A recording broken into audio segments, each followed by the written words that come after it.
तुम्हारे लिए बहुत ज़्यादा शोहरत मिल रही है, इज्जत मिल रही है। ये भी ना, ये जो पुण्य का उदय है, ये जो पुण्य है, ये भी हाँ, एक कब पैंतरा बदल देगा और कब पुण्य में डुबो करके तुम्हें नरक में पटक देगा। आप अमुक सेठ का उदाहरण ले लो। कहते हैं कि पहले महाराज जी बहुत मंदिर में आते थे, वो बोलियां लेते थे, दान करते थे, हैं, और पता नहीं कैसे क्या बना कि उनकी संपत्तियां अफाट बढ़ गईं। और अब तो मंदिर का नाम छोड़ो, धर्म का नाम छोड़ो, केवल दुकानें गिनते हैं, पैसा गिनते हैं, फोन से फुर्सत नहीं है, बड़े बड़े मिनिस्टर्स से मिलते हैं। और अभी तो समझ लो कि ये क्या हो रहा है, ये जो पुण्य का उदय आया है ना, ये अब इसको पटकेगा सीधा कहां, दुर्गति में जाएगा ना। वो जीव अपने भाव ही नहीं संभाल पा रहा है, पुण्य परिणाम ही नहीं कर पा रहा है, निर्मलता की भावना ही नहीं हो पा रही है। और साधन इतने इकट्ठे हो गए हैं कि बियर बार में जाओ तो, मीना बाजार में जाओ तो, रेड लाइट एरिया में जाओ तो कौन टोक रहा है, कौन रोक रहा है। पैसे की कोई कमी नहीं है। देख लो अब क्या होगा। ये पुण्य के गद्दार ने ऐसा किया कि उसकी हालत, और अब वो इतना उलझ गया है, कभी कभी ऐसे उलझ जाते हैं कि निकलने का रास्ता भी नहीं सोचता। और निकलना चाहो तो फिर अंडरवर्ल्ड की दुनिया है ना। अंडरवर्ल्ड अगर बोले कि कभी कभी ऐसा कोई अपराधी पकड़ा जाता है और उस बयान देता है तो कहता है कि मैं तो जरा से काम से जुड़ा था, मुसीबत में जुड़ा था, मजबूरियों से जुड़ा था, और मुझे क्या पता था कि फिसलूंगा तो फिसलता ही जाऊंगा, अब यहां से निकलना मुश्किल है। और निकलने की कोशिश करता हूं तो डॉन, हाँ, डॉन कहता है कि जिंदगी से छूटना आसान है, लेकिन डॉन के हाथ से छूटना, वाह। महाराज जी कैसे मालूम पड़ गया।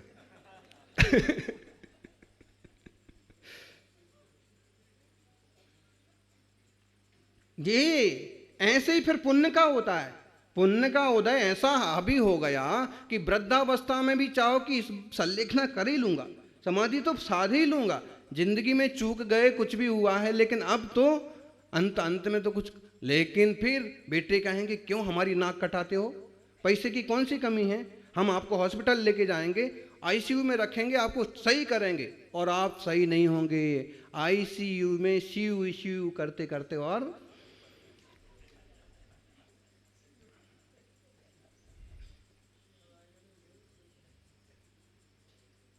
जी होगा ना। इसी को कह रहे यहां पर कि पुण्य पुण्य भावम दुन्निवि संसार हेदुणो संति तमय तम विमुक्ता कमेण चिट्ठेज शुद्धप्पे।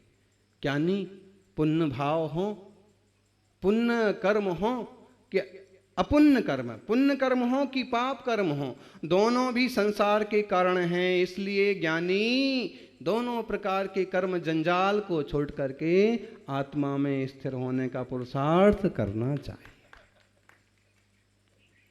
दोनों नहीं चाहिए, ना काली कपड़ा वाला और ना।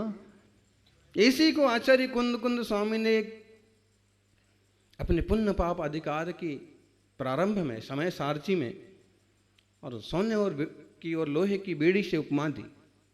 ये विषय समाज में बहुत चला, बहुत उठापटक होती थी इसको लेकर के, पुण्य को हे कह दिया। लेकिन हम विवक्षा समझें, ना उसे बिना विवक्षा के हे कह सकते हैं और ना बिना विवक्षा के उपाधि। हम तो यहां कोई भी वाक्य बिना विवक्षा के नहीं कह सकते, बिना नए के। और ज्ञानी का हर वाक्य नए को लेकर के ही होता है।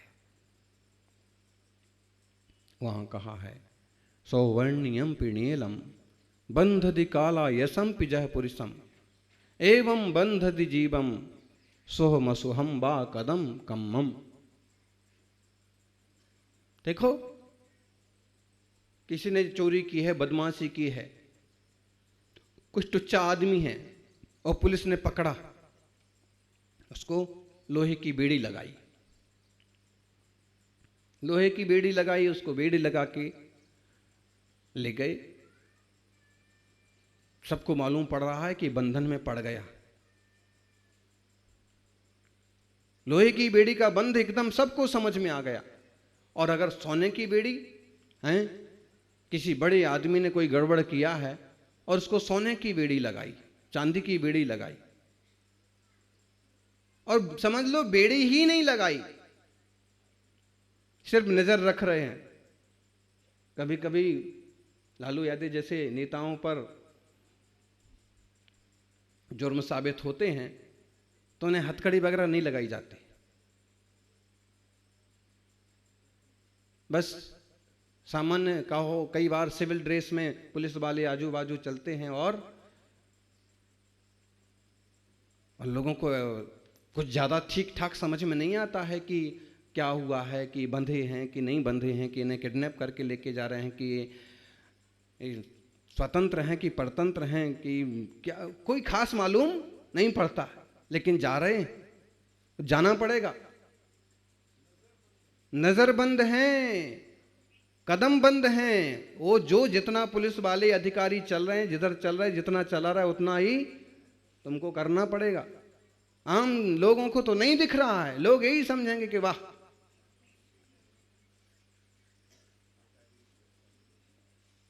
ऐसे ही पुण्य का उदय कहो, पुण्य कर्म कहो, कि कई बार बेड़ी सोने की होती है और कई बार दिखती भी नहीं है, लेकिन बंध तो है। अब क्या करना? अब ये करना है कि अशुभोपयोग से, पाप बंध से तो बचना ही बचना है। सहज रूप से पुण्य प्रवृत्तियां होंगी और दृष्टि होगी पुण्य पाप से रहित शुद्ध चैतन्य तत्व की। बरोबर छे ने? ध्यान में आया? यो आओ, समझ में आ रहा? जिनवाणी का बहुत अच्छा और कहिए थोड़ा सा गंभीर विषय चल रहा, चूंकि अपन ने व्यवहार का एक उदाहरण लिया और उसके माध्यम से अपन समझें कि अपने ही भाव जो है ना, अशुभ भाव हैं, वे तो एक तरह से काले कपड़े वाले आतंकवादी, और सफेद और जो दूसरे शुभ भाव हैं वो जैसे सफेद कपड़े वाले अच्छे दिखते हैं, लेकिन हैं तो दोनों ही गड़बड़।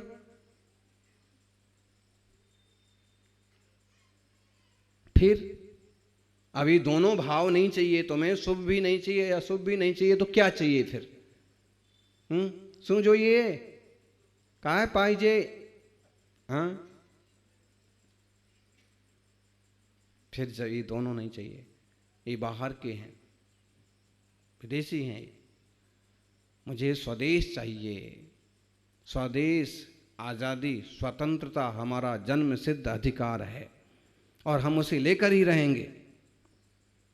बराबर? किसने कहा? किसने कहा?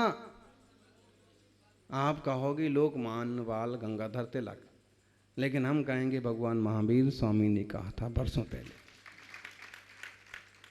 हे जीवो, स्वतंत्र आत्मा, परिपूर्ण शुद्ध आत्मा हमारा जन्म सिद्ध अधिकार है और इसे हम पाकर ही रहेंगे। शुद्धता, पूर्णता अपने आप में भरी हुई है। क्या क्या कहा ज्ञानी? जैसे हम देशवासी देश की अपेक्षा से स्वतंत्र हैं, कोई दूसरा हमें पराधीन और पराजित क्यों कर सकता है? क्यों करना चाहिए? तुम्हारे पास जो है तुम उसमें खुश रहो, हमारे पास जो है हम उसमें खुश रहेंगे। हम हमारी सीमा में रहें तो आनंद, तुम तुम्हारी सीमा में रहो तो आनंद। इसी में ले लो, साधु गृहस्थों में घुसें और गृहस्थ साधु में घुसें, जमेगा? एक बार गृहस्थ साधुओं में घुस जाए तो थोड़ा जम भी जाएगा। क्यों? बे साधु धीरे धीरे उसको भी साधु खरबूजे के साथ खरबूजा रंग बदलता है ना, बोलते ना, नहीं? अगर ज्ञानी के साथ रहोगे तो तुम भी ज्ञानी। गृहस्थ श्रावक अगर किसी तरह से अब चाहता है कि मुझे मोक्ष मार्ग में बढ़ना है और मुनि संग में आके रहेगा तो धीरे धीरे उस मार्ग में बढ़ जाएगा। लेकिन कोई त्यागी व्रती मुनि और गृहस्थों में घुसे हैं, जब देखो जब देखो जब देखो जब, न सामायिक को टाइम, न प्रतिक्रमण को टाइम, न स्वाध्याय का समय, और बस इसको फोन उसको फोन, इसकी चर्चा उसकी पर्चा। बताओ क्या होगा? बोलो क्या होगा? तेरा क्या होगा? हैं? क्या होगा? यही होगा कि जैसी संगति कर रहा ना वैसे धीरे धीरे वही बातें आ जाएंगी। उसको फिर ये नहीं सूझेगा कि मेरी शांति और मेरी निर्मलता मुझ में है। फिर उसको यही सूझेगा जैसे गृहस्थी लोग करते हैं ना, राग द्वेष मोह झंझट जंजाल उठापटक, वो उसको भी वही सूझने लगेगा। जो कोई त्यागी ज्यादा उग्र बोलते हैं ना, उनकी संगति भी लगभग वैसे ही होगी। या तो उनको किसी धनी का अहंकार होता है कि मेरे पास तो इतनी बड़ी पार्टी है, मुझे जो बोलना होगा सो प्रवचन में बोल सकता हूँ, जिसको जो बोलना होगा मैं तो ऐसा करवा सकता हूँ, मैं तो वैसा करवा सकता हूँ। उसका अपना भेद ज्ञान भी एक तरह से खो गया। जब देह मेरी नहीं है तो कोई पार्टी और कोई धन और कोई धनी मेरा कहां से होने लगा? और कोई धनवान गृहस्थ वगैरह मेरा हो सिर्फ वात्सल्य के नाते, धर्म प्रभाव के निमित्त बस।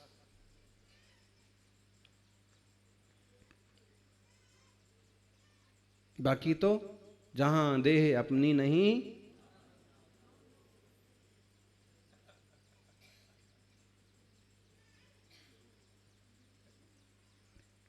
तहां न अपना कोय, घर संपत्ति पर प्रकटे पर हैं परिजन लोई।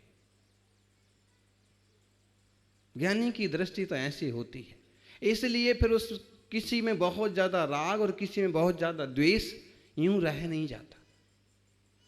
सामान्य दृष्टि, समभाव। ज्ञानियों, बंधन तो किसी को भी नहीं चाहिए, ना देश को चाहिए ना समाज को चाहिए, और कम से कम गलत बंधन तो नहीं चाहिए, अन्यायपूर्ण बंधन तो चाहिए ही नहीं। देश समाज धर्म तो छोड़ो, छोटे बच्चे भी, बड़े लोग तो छोड़ो, छोटे बच्चे भी पराधीनता स्वीकार नहीं करते। कभी बच्चा ज्यादा खूनता फिरता है ना, और माँ क्या करती है, रस्सी से तौलिए से उसकी टांग बांध देती, उसका पांव पकड़ के किसी खंबे से, पलंग से, कुर्सी से उसका पांव बांध देती है, और वो इधर उधर अपन पांव से घुटने के बल इधर दौड़ता है उधर दौड़ता है, जब छूटता नहीं है तो चिल्लाता है, रोता है।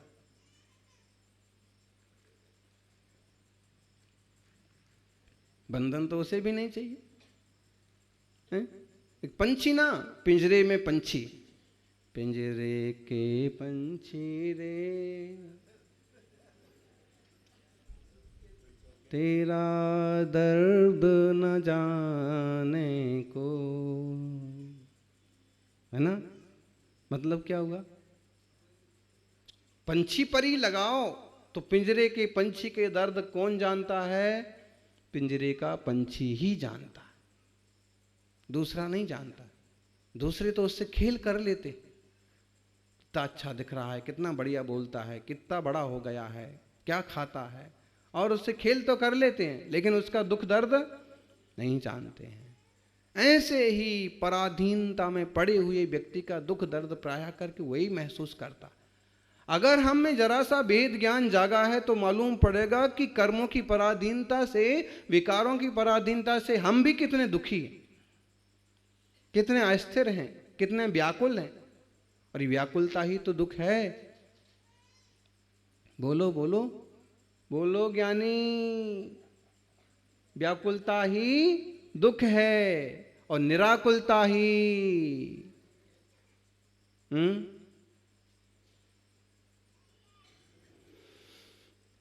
भीतर झांको और अपने स्वरूप को आंको। देखो,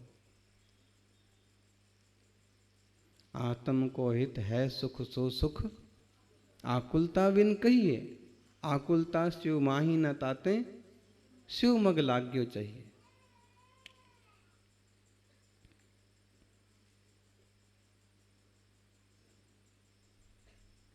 नहीं तो व्याकुलता है, किसी न किसी तरह की व्याकुलता, व्याकुलता ही दुख है। एक सोने के पिंजरे में यदि तोते को बंद कर दिया जाए, लोहे के नहीं, लोहे के पिंजरे में बंद करेंगे तो कहेंगे कि हाँ लोहे के पिंजरे में कौन बंद रहना चाहेगा। लेकिन यदि तोते को, गौरैया को, पंछी को सोने के पिंजरे में बंद कर दिया जाए तो बंद रहना चाहेगा? बोलो बोलो, नहीं रहना चाहेगा। फिर आप सोने के पिंजरे में क्यों बंद हो? हैं? मार्बल का बढ़िया घर और बढ़िया गेट लगा हुआ, सोने का पिंजरा ही तो है। कोई झोपड़ी वाला, मिट्टी के घर वाला, मिट्टी के घर में रह रहा है, उसमें रहना पसंद करे ना करे, लेकिन उससे वो भी नहीं छूटता है। मिट्टी वाले से मिट्टी का घर नहीं छूटता है, और मार्बल वाले से क्यों? बंधन तो दोनों का है। तो सोने का पिंजरा हो कि मिट्टी का कि लोहे का, बंधन तो है। ऐसे जीवात्मा भी कर्म का बंधन, जो शुभ का हो चाहे अशुभ का हो, बंधन तो है। फिर भी हम वर्तमान परिस्थितियों में अनुसरण तो शुभ का ही करते, ये जानते हुए भी कि ये सफेद कपड़े वाला व्यक्ति देश का पूरा भगत नहीं है, ये कुछ ना कुछ गड़बड़ करता है, कुछ ना कुछ सूचना इधर उधर भेजता है, पार्टी को भी मालूम पड़ गया। लेकिन कितने बार ये सांसद बनता है, कितने बार ये विधायक बनता है, और राजस्थान में तो इसके रहे बिना सरकार बनाना भी मुश्किल है। इसकी गलतियां मालूम होने के बाद भी अगर हमने तुरंत इसे को पार्टी से अलग थलग किया, तुरंत एक्शन किया, तो ये पाला पलट देगा और पता नहीं क्या विद्रोह खड़ा कर देगा। इसलिए क्या करते हैं,